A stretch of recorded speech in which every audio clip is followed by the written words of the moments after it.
ये हालत है कि भाई टीचर तो भर दिया गया लेकिन बच्चे हैं नहीं स्कूल के अंदर। और क्या तालीम दी जा रही, अभी भी तालीम का जो म्यार है उसको लेवल कहते हैं ना, एजुकेशन का लेवल, वो अभी भी सुधरा नहीं है। एक बात बता दूं कि मेरा जो विधायक अभी है उसको मैं जानता भी नहीं, शकल से आज तक देखा नहीं कि विधायक कौन है हमारा। हम इसी क्रेटी की ब्लॉक के जलवाड़ा पंचायत से आता हूँ। मैं अभी तक अपने इसको विधायक को नहीं देखा। अभी जो आप देख सकते हैं कि किस तरह से अवाम इनके लोग चाह रहे हैं।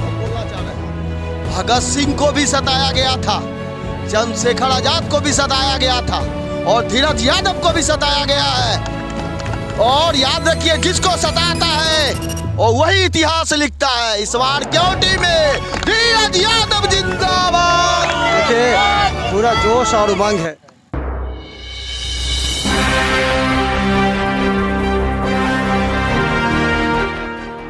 कोयटी विधानसभा में इस बार समीकरण पूरी तरह बदलने वाला है। इस समीकरण का बयार युवाओं ने अपने हाथों में ले ली है। कहा जाता है कि अगर युवा अपने हाथों में कोई कमान संभाल ले तो निश्चित तौर पर आने वाले समय में बड़ा बदलाव हो सकता है।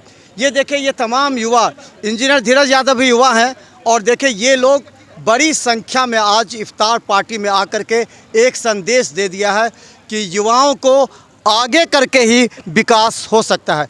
क्या लगता है कि इस बार विकास? मेरा नाम मोहम्मद बिलाल हुआ, कोठिया पंचायत के तिरमहान गांव से आता हूं, जो क्योटी विधानसभा में पड़ता है।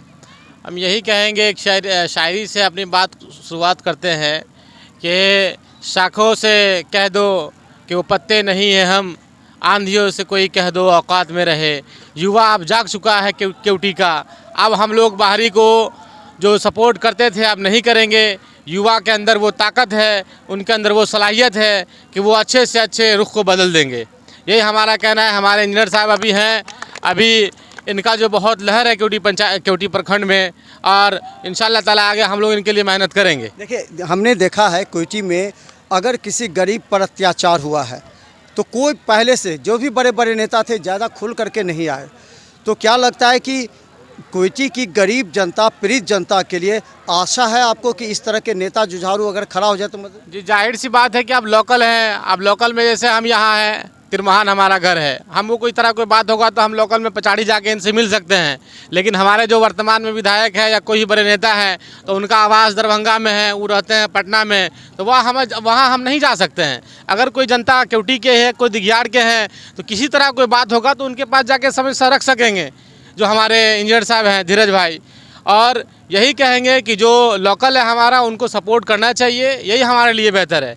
क्या लगता है कि इस बार चुनाव में क्या समीकरण बदलेगा कोयटी का? बिल्कुल बदलेगा, क्योंकि धीरज भाई अब तक के जो काम करते आ रहे हैं, हर एतबार से भरपूर काम कर रहे हैं, तो बिल्कुल बदलना चाहिए। और ये उम्मीद हम लोग पूरा उम्मीद लगा रहे हैं कि बदलना चाहिए। पूरा सपोर्ट है इनके साथ हम लोगों का, ताकि जिस तरह से इन्होंने अपने ऊपर कमान संभाली है, बिल्कुल इसको पूरा नैया पार लगानी है। क्या लगता है क्या क्या समस्या है इस क्षेत्र के लोगों की? यहाँ तो सबसे बड़ी समस्या है कि जो नौजवान है उनको जैसे काफ़ी परेशानी करनी पड़ रही है। अगर मान लिया कोई चीज़ जैसे हमें जैसे दिक्कत हो रही है कोई चीज़ की, तो जैसे जाना पड़ता है बाहर से। चलिए हम बता दें, बहुत से लोग हमारे साथ हैं। क्या लगता है कि आखिर स्थानीय मुद्दा क्या है? स्थानीय मुद्दा, स्थानीय नेता, अब ये बातें उठने लगी हैं। देखिए, मुद्दा तो बहुत सारा है। एक मुद्दा तो है नहीं कि मैं यहाँ पे गिनाऊँ, आपको गिनूँगा तो सुबह से शाम, शाम से सुबह हो जाएगा। लेकिन बेसिकली जो यहाँ पे एजुकेशन का मामला है नहीं, और एक आम जनता जो अभी के दौर में देखा जाए तो गरीब से गरीब आदमी हर कोई परेशान है सरकार की नीतियों से, और सरकार की जो तानाशाही उनके ऑफिसर की है, बिजली विभाग से, सब परेशान हैं।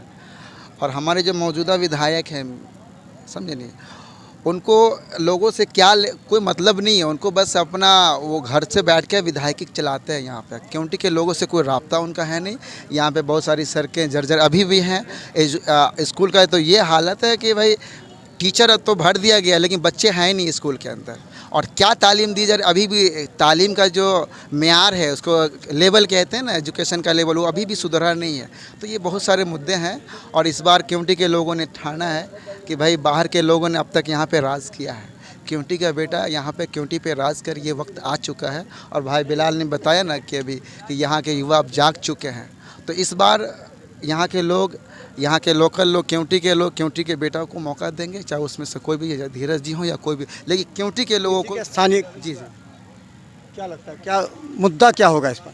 मुद्दा क्या है मेरा भाई, मैं कह दूं कि आंधी आई है, बदलना ही है, बाहरी को भगाना ही है। मैं आपको हैरानी की बात बता दूं कि मेरा जो विधायक अभी है उसको मैं जानता भी नहीं, शकल से आज तक देखा नहीं कि विधायक कौन है हमारा। हम इसी केवटी की ब्लॉक के जलवाड़ा पंचायत से आता हूं। मैं अभी तक अपने इसको विधायक को नहीं देखा हूं अभी जो प्रेजेंट में है।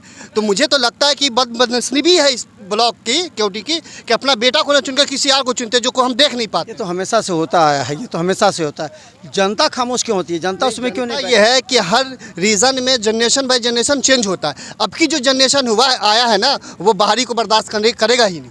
अपना बेटा चाहिए, जैसा भी हो अपना बेटा चाहिए। और उसमें क्या है, धीरज भाई हमारे हैं, याद रखिए। धीरज को जो किस रूप में आप देखते हैं, क्या है उनमें खासियत, वही चीज़ जानना चाह रहे हैं। नहीं है ये बोलिए, क्या नहीं है? वो हर किसी के दुख दर्द में खड़े रहने वाले बंदा है। जिस वक्त 12 बजे रात कॉल करिए, कभी हॉस्पिटल की जरूरत पड़ जाए, वो 1 मिनट में खड़ा होकर वो आपको अपने हॉस्पिटल अपनी गाड़ी में लेके जाएगा। इससे बड़ा नेता क्या चाहिए आपको बताइए। चलिए, क्या लगता है, हाँ, मुद्दा क्या होना चाहिए? और खासकर युवाओं को हमने देखा है इफ्तार पार्टी में शामिल हुए, क्या संदेश दे रहे हैं? देखिए, सबसे पहली बात तो ये है कि हमसे ज़्यादा तो आप इस क्षेत्र में पत्रकारिक घूमते हैं, लोगों के भाव को समझते हैं। आज इस इफ्तार पार्टी में खिड़मा में आप शामिल हम भी हुए। हमारे होने वाले विधायक जी इंजीनियर धीरज यादव को आप देख रहे हैं। ये इनकी आवाज़ नहीं है, ये पूरे आवाम की आवाज़ है, ये केवटी प्रखंड की आवाज़ है। और पूरे केवटी प्रखंड के लोगों ने इनको ऐसा भावना दिया और इतना प्रेरित किया कि आप इस विधायक के लायक है और आप ही ऐसे विधायक हैं। अगर आज केवटी से आप जीतते हैं तो हर एक जनता का दर्द आप समझ सकते हैं। इनके पास कोई भी समस्या लेके आए, या दलित हो, पैसा वाला हो या गरीब हो, इनके लिए मायने नहीं रखता। हर एक व्यक्ति को सम्मान, मतलब क्या बताए, मतलब जैसे लगता है हर एक व्यक्ति उनका अपना भाई ही हो, अपना परिवार का ही सदस्य हो। ऐसे व्यक्ति के साथ खड़ा होने में कोई कठिनाई हो सकती है। हमसे ज़्यादा तो आप जानते हो। एक चीज़ देखा जा रहा है कि सताने की भी प्रक्रिया है, चाहे मिसी लाल यादव हो या इंजीनियर धीरज यादव हो। कई केस लगातार कर दिए गए ताकि उनको दबाने की अलग अलग साजिश भी रची गई। क्या लगता है कि साजिश के खिलाफ लड़ करके ये मैदान में उतर पाएंगे? बिल्कुल बिल्कुल उतर पाएंगे। आवाम पूरे तरीके से आप देख सकते हैं कि किस तरह से आवाम इनके लोग चाह रहे हैं। एक बात हम बोलना चाह रहे हैं, भगत सिंह को भी सताया गया था, चंद्रशेखर आजाद को भी सताया गया था और धीरज यादव को भी सताया गया है। और याद रखिए, जिसको सताता है और वही इतिहास लिखता है। इस बार केवटी में धीरज यादव जिंदाबाद। देखिए, पूरा जोश और उमंग है। तो क्या लगता है कि फिर कोई आ जाएगा बाहरी, फिर उस समय भूल जाता है लोग। फिर हमने कई बार चुनाव देखे हैं, ये बाहरी अंदर ना आए, इसके लिए आप लोगों की क्या रणनीति होगी? क्योंकि आप लोग रणनीति नहीं बनाएंगे तब तक फिर बाहरी आते रहेंगे। देखिए, असल कहना ये है कि धीरज भाई ज़मीनी स्तर पे काम करते हैं। तो कहने का मतलब ये है कि वो चाहे बाहरी जो भी आए, इस बार भरपूर मेहनत होगी धीरज भाई की भी तरफ से और उनकी टीम की तरफ से, उनके समर्थन की तरफ से। और सारे लोग कहीं ना कहीं हर तरह हम लोग डोर टू डोर कोशिश करेंगे, मेहनत करेंगे कि इस बार आपका कहना सही है कि हर बार इसी तरह से इलेक्शन में होता है कि जब बाहरी लोग आते हैं तो सारे कुछ सब भूल जाते हैं। लेकिन इस बार भूलने वाली बात नहीं है। युवा पूरे तरीके से जाग चुका है, युवा पूरे तरीके से समझ चुका है और इस बार कहीं ना कहीं धीरज भाई को लोग बहुत बहुत मेहनत के साथ उनको सपोर्ट करना जा रहा है। तो चलिए हम बता दें, अब ये बता दीजिए अंतिम में ये संदेश क्या देगा? आज जो इफ्तार पार्टी में बड़ी संख्या में लोग आए थे, क्या संदेश? यही है भाई, प्यार मोहब्बत का संदेश है। और आने वाले वक्त में केवटी में ये दिखा दिया जाएगा कि हम लोग का व्यक्तिगत है, किसी पार्टी से धीरज यादव आते हैं, हम लोग का खुल के सपोर्ट रहेगा। तो चलिए हम बता दें, देखिए इस बार युवाओं ने ठाना है, युवाओं ने अपने हाथों में कमान संभाल ली है। और हम बता दें कि इन लोगों ने कमान संभाली है युवाओं ने, और ये कहना है कि इस बार जो राजनीति होगी वो निश्चित तौर पर कुछ अलग होगी, क्योंकि क्षेत्र का मुद्दा पीछे रह जाता है। बाहर के लोग आते हैं, जीत के चले जाते हैं और यहाँ की पीड़ित जनता परेशान रहती है। 12 बजे रात में भी अगर किसी को डॉक्टर की ज़रूरत हो, थाने की ज़रूरत हो, या फिर कहीं बारिश में डूब जाते हैं लोग, कहीं सांप काटने से मर जाते हैं, उस परिस्थिति में बाहर के लोग मुंह फेर लेते हैं या फिर समय नहीं दे पाते हैं। लेकिन स्थानीय नेता अगर रहेगा तो निश्चित तौर पर तमाम गरीब पीड़ित लोगों की मदद करेगा। इस बार ये तमाम युवा इस बार अपने हाथों में कमान लेकर के हैं। इंजीनियर धीरज यादव को इस बार किसी न किसी पार्टी से चुनाव लड़ाना है, चाहे इसके लिए उन्हें पटना जा करके धरना प्रदर्शन क्यों न करना पड़े। देखते रहिए बिहार मित्र न्यूज़। यूट्यूब में सब्सक्राइब कीजिए, GTPL सिटी केबल और 10 चैनल पर लाखों लोग हर घंटे हमें देख रहे हैं। धन्यवाद।